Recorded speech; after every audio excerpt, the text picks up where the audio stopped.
सवाल पूछने तक ही सीमित रखता हूं अपने रोल को। अगला सवाल अमित जी।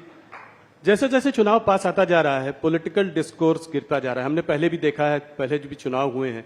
शुरू में तो लोग बात बड़ी बड़ी करते हैं, ऑपोजिशन भी बड़े मुद्दों पर अटैक करता है, पर जैसे जैसे पास आता जाता है स्तर गिरता जाता है। अब लोग कह रहे हैं कि मोदी को गोली मार देंगे, टुकड़े टुकड़े कर देंगे। इस तरह का जो डिस्कोर्स और वरिष्ठ नेताओं से आ रहा है, इसको आप कैसे देखते हैं? देखिए, किसी भी पार्टी के कार्यकर्ता ने जो सार्वजनिक जीवन में जीते हैं, इस प्रकार की भाषा का प्रयोग नहीं करना चाहिए। मगर मैं आपसे पूर्णतः सहमत इसलिए नहीं हूं। ढेर सारी बातें होती हैं, अच्छी बातें होती है, जायज विरोध भी किया जाता है, विकास की बातें होती है, एजेंडे की बातें होती है, भारत के विकास की भी बातें होती है। मगर आप लोगों का ध्यान वो कंट्रोवर्शियल 1-1.5 मिनट पर ही टिका हुआ होता है, क्योंकि आपकी टीआरपी इससे जुड़ी हुई है। मेरे इंटरव्यू में से भारत का अच्छा क्या हुआ वो नहीं निकालोगे। आप सीए निकालोगे, 370 निकालोगे, ईडी निकालोगे, ये आपका काम है। खैर, मुझे इसमें कोई तकलीफ नहीं है, मगर मुझे जनता को भी बताना चाहिए। बात को पूरी सुनिए, सब अच्छी बातें भी होती है, ऑपोजिशन भी अच्छे विरोध के मुद्दे लेकर हमारा विरोध करता है। ऐसा नहीं है कि देश में गाली गलौज की राजनीति हुई है। ये बात सही है आपकी, मोदी जी पर कुछ ज्यादा प्रेम है इन लोगों को। तो जब भी चुनाव आता है मोदी जी को गालियां बोलते हैं। मगर एक रिकॉर्ड है मोदी जी का 2001 से, जितनी गालियां ज्यादा पड़ती है, कमल इतना जोर से खिलता है, मोदी जी ज्यादा बहुमत पर। और इस बार भी यही होने, किसी के कहने से कोई मरता नहीं है। मोदी जी के साथ इस देश की करोड़ों माताओं का आशीर्वाद है, जिसको गैस मिला है, घर मिला है, सुरक्षा मिली है, खाना मिला है, दवाइयां मिली है। कोई 1-2 लोगों की बद्दुआ से कोई फर्क नहीं पड़ सकता। जिस व्यक्ति को देश के करोड़ों लोगों की दुआ हासिल हो, इसको कोई कुछ नहीं बिगाड़ता। थोड़ा बड़े मुद्दे की ओर जाते हैं। ऑपोजिशन राहुल गांधी जी ने कास्ट सेंसस की बात करी है। कास्ट सेंसस के बारे में आपका क्या मत है, और जितनी आबादी उतना हक, उस बारे में आप क्या बोलना चाहेंगे?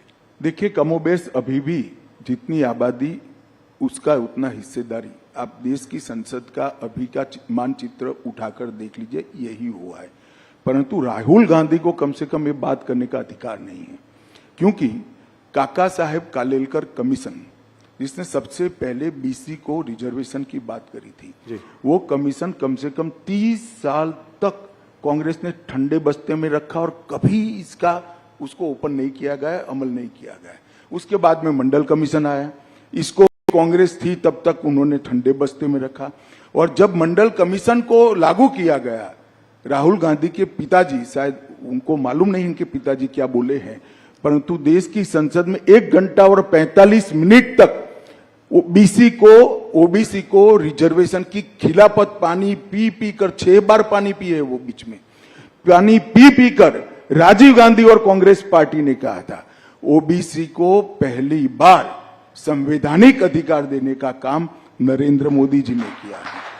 और ये ओबीसी के सेक्रेटरीज गिनाते हैं जी, ज्वाइंट सेक्रेटरी गिनाते हैं। टॉप 70-80 में कुछ 2-3 हैं, 2-3 उनको मालूम नहीं है। भारत सरकार में जो टॉप पर आता है करीब 55 से 60 साल के बीच में होता है जी। इसकी भर्ती कब हुई होगी राहुल जी? जी जी आपके दादी और परनाना के समय में भर्ती हुई है, ये अब यहां पहुंचे, उनको मालूम नहीं है। और इनको टॉप सेक्रेटरीज दिखाई पड़ते हैं जो उन्होंने भर्ती करे थे। मोदी जी की कैबिनेट में 27 ओबीसी मंत्री हुए और देश का प्रधानमंत्री भी ओबीसी है, उनको ये नहीं दिखाई पड़ता। एक्चुअल में इनकी प्रॉब्लम है कि वो स्टडी ही नहीं करते हैं। जो उनको पकड़ा देते हैं अंग्रेजी में लिखा हुआ, वो सीधा पढ़ जाते हैं दुनिया के सामने, इसलिए वो फंसते हैं। अभी बात कर रहे थे कि एक शक्ति है जिसके खिलाफ वो लड़ रहे हैं, और उसको मोदी जी ने उस पर हमला किया और कहा कि ये नारी शक्ति का अपमान है। इसको आप कैसे देखते हैं? देखिए, उनको ना हमारी परंपराओं का जानकारी है, ना हमारी परंपराओं का सम्मान है। शक्ति का कंसेप्ट हमारे देश के अंदर सालों से, 10,000 साल से मातृशक्ति को सबसे बड़ी शक्ति माना गया है। माँ के आशीर्वाद से कोई बड़ा आशीर्वाद हो नहीं सकता, बहन के प्यार से, स्नेह से बड़ा कोई प्यार हो नहीं सकता। उनको मालूम नहीं है क्या बोल रहे हैं। मोदी जी के साथ इस देश की मातृशक्ति चट्टान की तरह खड़ी है और राहुल जी के कहने से कोई फर्क नहीं पड़ता। और मैं तो अभी 2-3 दिन में जितना भी फील्ड में बात हुआ है, सभी जगह से देश भर की महिलाओं ने ठाना है कि शक्ति का परिचय इस बार राहुल गांधी को जरूर कराना है चुनाव में। ये मैंने सब जगह से पाया है। और मैं देश की मातृशक्ति का भी आह्वान करना चाहता हूं कि नरेंद्र मोदी जी ने आजादी के बाद देश की महिलाओं के कब से आकांक्षा थी कि नीति विषयक निर्णय करने में और देश के कानून बनाने में देश की माताओं बहनों की हिस्सेदारी हो, और वो मांग कोई पूरी नहीं कर पाया। नरेंद्र मोदी जी ने 33% आरक्षण संसद में और विधानसभा में माताओं बहनों को देकर शक्ति का सम्मान किया है। और इस संसद के बाद 20वीं संसद जब आएगी तब आप देखना 33% माताएं बहनें अंदर बैठी होगी। पूरी दुनिया देखेगी भारत की मातृशक्ति की शक्ति क्या है और उसका सम्मान कैसे हो सकता है। राहुल गांधी ये सारी चीजें नहीं समझ पाए। अमित जी, एक मुद्दा जो आपके भी काफी करीब है, सीएए का मुद्दा। आज कोर्ट ने भी स्टे देने से इनकार कर दिया सीएए के लिए, तो इसको आप कैसे देखते हैं? ये आपने जो है पारित बहुत पहले किया था, इसको जो है अभी आपने नोटिफाई इतने दिनों बाद क्यों किया, इतना गैप के बाद? क्या चुनाव आपके उसमें था? ऐसा नहीं था राहुल जी। सीएए पारित होने के बाद देश में एक बड़ी गलतफहमी फैलाई गई और इतने में कोविड आ गया। हम डेमोक्रेटिक कंट्री में है, जब किसी सच्ची चीज के लिए गलतफहमी फैलाई जाती है तो जो पार्टी इन पावर होती है इसका दायित्व होता है कि सच्चाई लोगों तक पहुंचाए। एक भ्रमित किया गया, ऑपोजिशन ने अपनी वोट बैंक जीवित करने के लिए, वोट बैंक बनाने के लिए भ्रांति फैलाई गई कि सीएए से इस देश की माइनॉरिटीज का, विशेष कर मुस्लिम भाइयों बहनों का मताधिकार, नागरिकत्व छीन लिया जाएगा। जबकि है उल्टा, सीएए से किसी का नागरिकता नहीं जाने वाला है। सीएए नागरिकता देने का कानून है। सिख, बौद्ध, जैन, क्रिश्चियन, हिंदू, जो सारे भाई 3 देशों से प्रताड़ित होकर आए हैं, वो सालों से यहां बैठे हैं, उनके पास नागरिकता नहीं है। उनके नाम से संपत्ति नहीं खरीद सकते, सरकारी नौकरी नहीं ले सकते जी। किस प्रकार से इनका जीवन व्यतीत होगा? एक करोड़ों लोगों की परेशानी को कांग्रेस के पास इसका जवाब नहीं था। वो अपनी वोट बैंक की पॉलिटिक्स में ही मशगूल थे और पूरी भ्रांति फैलाई कि सीएए थे देश से मुसलमानों की नागरिकता चली जाएगी। मैं फिर से एक बार, अनेक बार कर चुका हूं, फिर से एक बार स्पष्टता करना चाहता हूं, इस देश के मुसलमानों को डरने की जरूरत नहीं है। सीएए नागरिकता लेने का कानून ही नहीं है, नागरिकता देने का कानून है।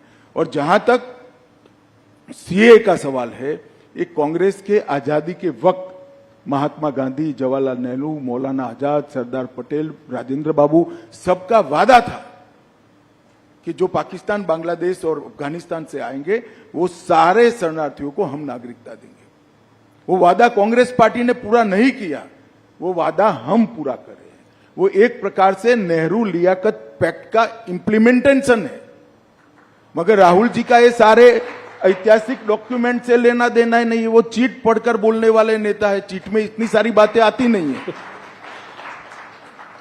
केजरीवाल जी, ममता जी, राहुल जी, सबका कहना यह है कि जब देश में खुद ही नौकरी और खाने पीने की इतनी समस्याएं हैं, तो जब इतने घुसपैठिए और आ जाएंगे तो इनको हम लोग नौकरियां कहां से देंगे? घुसपैठिए नहीं है।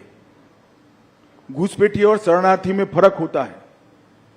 और मैं केजरीवाल जी, राहुल जी, ममता जी सबको कहता हूं, अगर देश के युवाओं की नौकरी की चिंता है तो आप बांग्लादेशी घुसपैठिए और रोहिंग्यास के लिए क्यों नहीं बोलते हैं? क्यों जुबान सिल जाती है? इसलिए सुल जाती है कि आप अपनी वोट बैंक को हट कर रहे हो। शरणार्थी जो होता है वो प्रताड़ित होकर यहां आता है। अभी मैं आपको बताता हूं, अफगानिस्तान में निजाम बदला, सारे लोग इनसिक्योरिटी फील कर रहे थे। सैकड़ों हजारों सिख भाई पवित्र गुरु ग्रंथ साहब को लेकर यहां है। क्या करें उनका?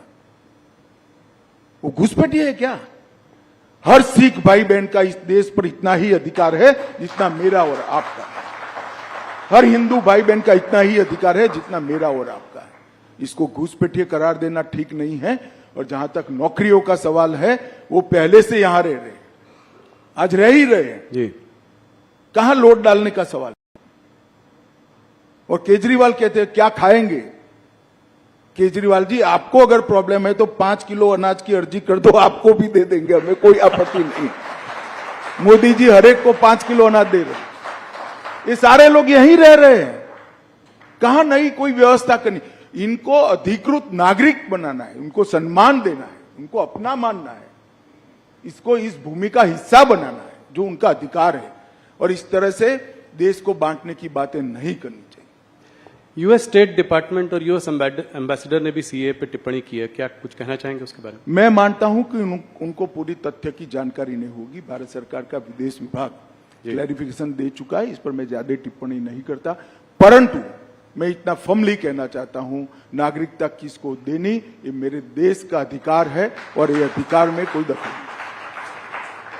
चुनाव पास आ रहा है, अभी कुछ खबर आ रही है कि चाइनीज मिलिट्री ने कुछ दिनों पहले कहा कि अरुणाचल प्रदेश जो है उनका एक अभिन्न अंग है। इसको आप कैसे देखते हैं? क्या वो ये जवाहरलाल नेहरू के समय से कह रहे हैं जी। और बहुत बड़ा हिस्सा वो उस वक्त हड़प भी कर गए। मेरा तो जन्म नहीं हुआ था 1962 में जी, परंतु ये मोदी सरकार है, 1 इंच भी जमीन देश की किसी भी सरहद पर कोई नहीं ले सकता, ये हमारा भारत की जनता को वादा है। अमित जी, एक सीए से रिलेटेड सवाल है और आपने भी पहले इसकी बात की हुई है कि ये क्रोनोलॉजी की बात हुई थी कि सीए के बाद एनआरसी आएगा। एनआरसी की बात आजकल कम हो रही है, क्या इसको ये माना जाए कि इस मैनिफेस्टो में ये रहेगा या नहीं रहेगा? ऐसा है जी। राहुल जी, ये भ्रांति फैलाई जा रही है। एनआरसी कांग्रेस के वक्त आया हुआ कंसेप्ट है। एनआरपी चिदम्बरम साहब जब गृह मंत्री थे तब गवर्नमेंट कंटिन्यूअस प्रोसेस होती है, हमने इसको आगे बढ़ाया। मगर सीएए का जो कानून है इसके अंदर कहीं एनआरसी का प्रोविजन नहीं है, कहीं एनआरसी के जिन्स भी नहीं है।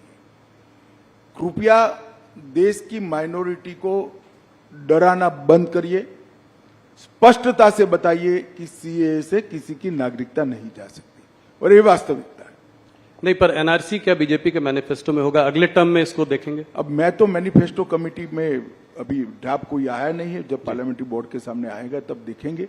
परंतु मैं इस मंच से इसकी घोषणा भी नहीं कर सकता, परंतु मैं इतना स्पष्ट कर देना चाहता हूं, अभी देश के सामने सीए का कानून है जिसमें एनआरसी के कोई वायरस नहीं है। क्या कहते हैं, इस पिछले आपका जो 5 साल का कार्यकाल रहा उसमें आप लोगों ने बहुत बड़े काम किए। 370 अभी सीएए की हम लोग बात कर रहे थे, एक यूनिफॉर्म सिविल कोड की भी बात हुई है, और इसको आपने जो है उत्तराखंड के गवर्नमेंट के उसके माध्यम से शुरुआत भी की है। तो क्या अगले 5 साल में ये एक बड़ा मुद्दा रहेगा भारतीय जनता पार्टी का? आपके मैनिफेस्टो आपने कहा कि अभी आप नहीं बता सकते, मगर आप राहुल जी, यूसीसी लोकभोग्य भाषा में कॉमन सिविल कोड, ये आज से हमारा मुद्दा नहीं है जी, 1950 से हमारा मुद्दा है। इसके लिए मेरी पार्टी ने आंदोलन किया है, जनसंघ था तब से करा है, और हम इससे हट नहीं सकते हैं। हम मानते हैं कि पंथ निरपेक्ष देश में सभी के लिए एक कानून होना चाहिए, इसमें किसी से कोई मतभेद, और हम इस बात को जनता के सामने मुखरता के साथ रखेंगे।